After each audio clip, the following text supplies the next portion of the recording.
Today I'm going to try to draw this beautiful street in Tallinn, Estonia's Old Town, and if it looks like I'm kind of whipping this way and that way across the page, it's because this one's a little sped up. The original drawing time was over 25 minutes, which is untenable. Not for me, but for you. There's no way you could sit here and listen to me ramble for all that time. So we're working a little faster than usual. I guess I got carried away with this one, which in a sense is a good thing, but also, as I've said before, I don't want to get into the habit of making these too long or they'll just swallow up all of my free time, and we simply can't have that. Right, so first and foremost, I'm wearing shorts. That's new and exciting. No, but summer is officially here, at least at the time of this recording. And, well, there's nothing else to say about it. Slowly but surely, you'll see less and less clothing. No, this is probably where it stops, don't worry. Another month or two of this, and I'm sure I'll be right back to sweatshirts and pants, and eventually, and I'm not sure how this will work, but jackets as well. I've actually thought about this a lot more than is probably healthy, but I'm really not sure what I'm gonna do if and when it starts to snow. And actually, that aside, I wonder how this will go when it's even just cold. I mean, there will have to come a time when I wear gloves, but is that something people do while drawing? That's a concern for another day, I suppose, because today it's quite hot, but I'm feeling comfortable and ready to draw. And now that I've acknowledged the shorts and my pale, bare legs, you certainly don't have to. Actually, one more thing, and at this point, this is all just a clever ruse to keep you engaged so you don't click away. All of those chairs you see at the bottom of frame, which as you can see, I drew first for a reason I'll elucidate shortly. Well, they were in front of a restaurant that wasn't supposed to open for another hour or so. So I dragged one over here and used it instead of my camp stool. Which I have to say, as much as I love having the option, it is anything but comfortable. The stool, that is. If it was another 3 or 4 inches taller, it would be fine, but it's just short enough for my legs every single time, I am not exaggerating, to completely fall asleep. Hopefully that's not bad for me somehow. So yeah, anyway, I went over there to ask if I could borrow a chair, but no one was there, so I just took it. And it was obvious, and people did stare, and my wife didn't appreciate it very much, and I don't blame her. But hey, those sleepy legs. In fact, I think that's probably why I got so carried away with this one. I was just that comfortable, and I didn't feel like stopping. So hopefully that manifests in a nice drawing. I guess we'll see. So, I guess we'll start where I did, with the chairs. It's actually pretty straightforward, even though I recognize it does seem counterintuitive given the rest of the scene. They were just right there, and I wanted to avoid drawing anything more significant behind them first, or else I might have realized later that I wouldn't be able to draw them on top.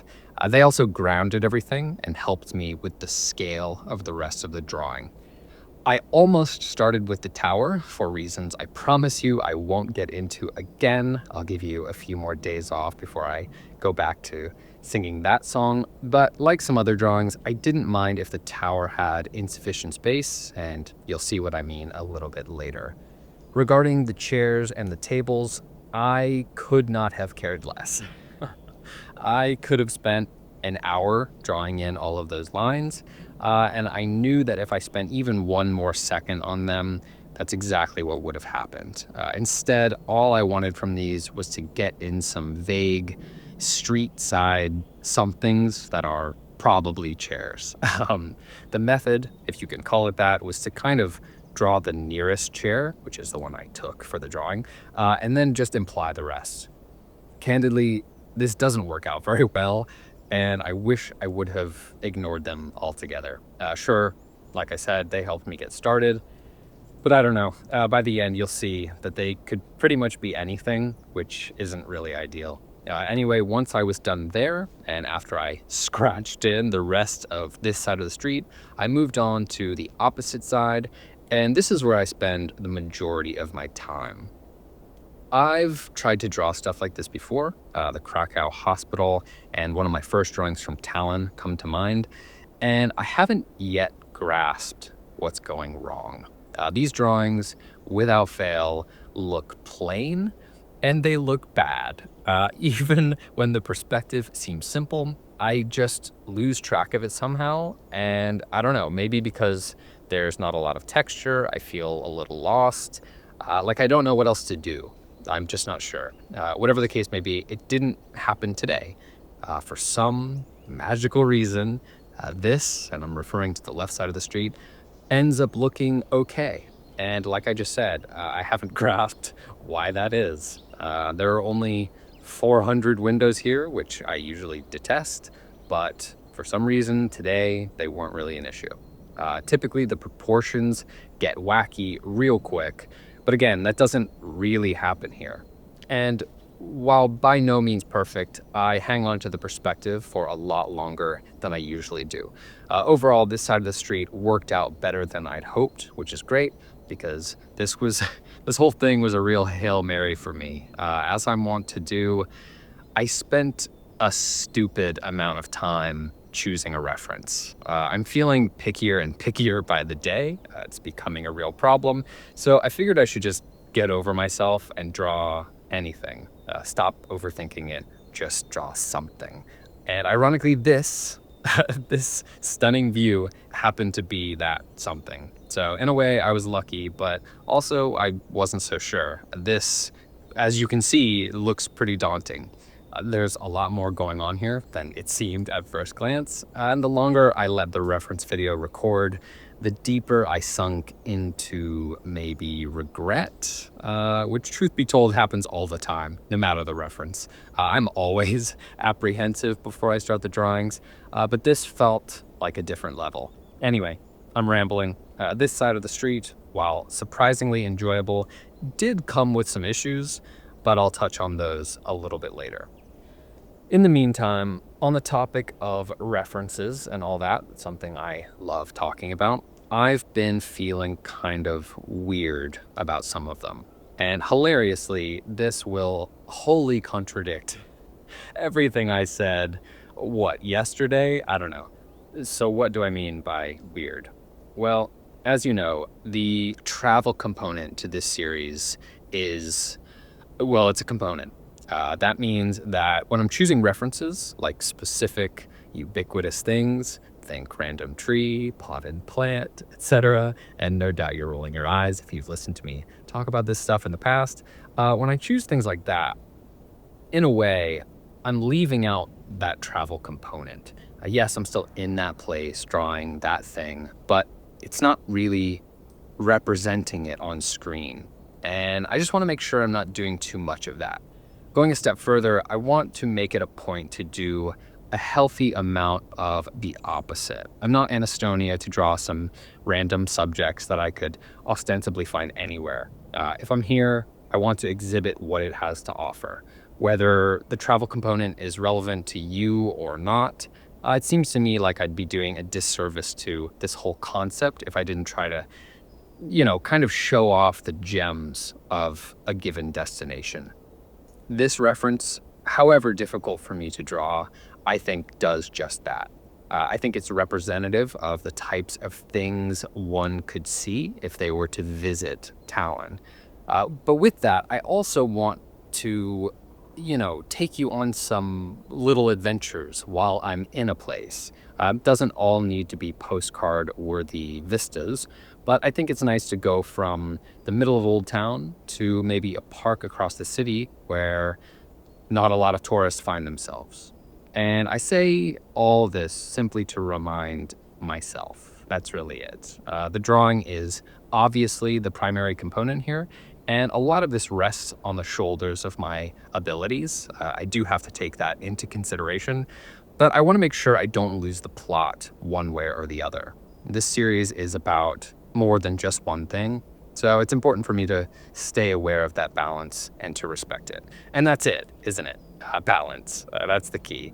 I could spend every day drawing any random thing on the side of the street and probably still get better at drawing, but that would ignore everything else. Conversely, I could exclusively shoot these videos in the most beautiful places at the prime time. But first of all, that would kill me to keep up with. And I really don't think the drawings would benefit as much. As usual, this is just another peek behind the curtain showing you how the sausage is made. And as you might have guessed, it's just a lot of these subtle movements back and forth to keep the thing moving forward. Am I overthinking it? Yeah, probably. But also, I don't want to wake up one day and realize the past 10 videos from a specific location didn't represent that location at all. So like I said, it's all about balance, and I'm really just saying it here so I don't instantly forget it. What was I talking about? Right, the drawing. Okay, so as you can see, this side of the street is really beginning to look like something. I think there's a lot of detail here, or at least the effect of detail. And something you will undoubtedly notice is how my rendition isn't exactly like the reference. I don't mean that it isn't perfect or whatever, obviously that's true, but that I took some clear liberties. This is something I still have a really hard time accessing creatively, but I know that it's an important part of this process. Yesterday, I was copying a drawing of a scene somewhat similar to this. It had like a big stone archway and a bunch of other medieval looking things going on. And in doing so, I kept thinking about what that artist's reference might have been. It was a simple sketch, not totally unlike what I would draw, but it had countless little details that, if I had to guess, weren't as obvious in real life. Sure, there were lights and textures and little things in the windows, stuff like that, but there were also just signs of life and decay. There were splotches on walls, cracks in the pavement, and it got me thinking about how, for one, I don't really know where to start with adding my own flavor to something like that. And two, how it can't be that hard to start. So today I made it a point to embellish a little bit. I tried to add some features that maybe weren't really there, tried to exaggerate certain things while omitting others. And even when the perspective started to get away from me a little bit, I would take a second to look at the drawing, whereas usually I'll just keep looking at the reference for hints, and I just decide to follow it in whatever way seemed favorable. So there are lots of little spots here that are incorrect technically, but the way forward for me was one of personality and in the moment decision making, just feeling my way through it.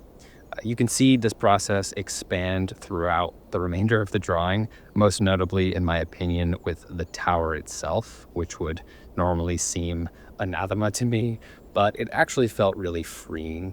And actually, the most interesting part is that it made me more confident to work through the parts of the drawing that I was having trouble understanding.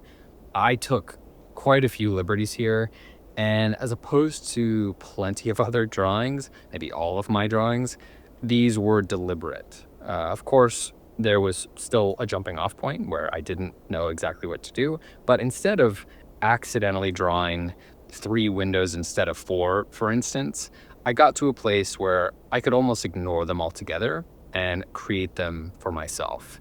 I do this a lot with foliage, as you know, because I don't think I have a better way just yet. So that probably helped me sink into this today. But once again, the extracurricular practice continues to teach me so much about the process. Drawing from life is amazing and almost certainly beneficial in ways drawing from a photo is not, but that doesn't mean other methods don't have their place. This series is all about going out into the world and drawing that. But man, there's a lot to learn in a lot of different ways. And yeah, this is yet another example of that. And there we go. Here's the final product. I think it speaks to something that I haven't yet grasped where previous attempts have failed. And like I always say, it's a subtle sign of progress, and I'll take it. The irony of the crazy tower is not lost on me, and like I said, those chairs were mostly just a waste of time. But ultimately, I'm pretty pleased. What are your thoughts? Did you notice anything today that might have had an effect on making it so different? Do you even think it's different? Let me know in the comments. Anyway, I really appreciate you for taking the time to watch this one, and I'll see you tomorrow. Thanks.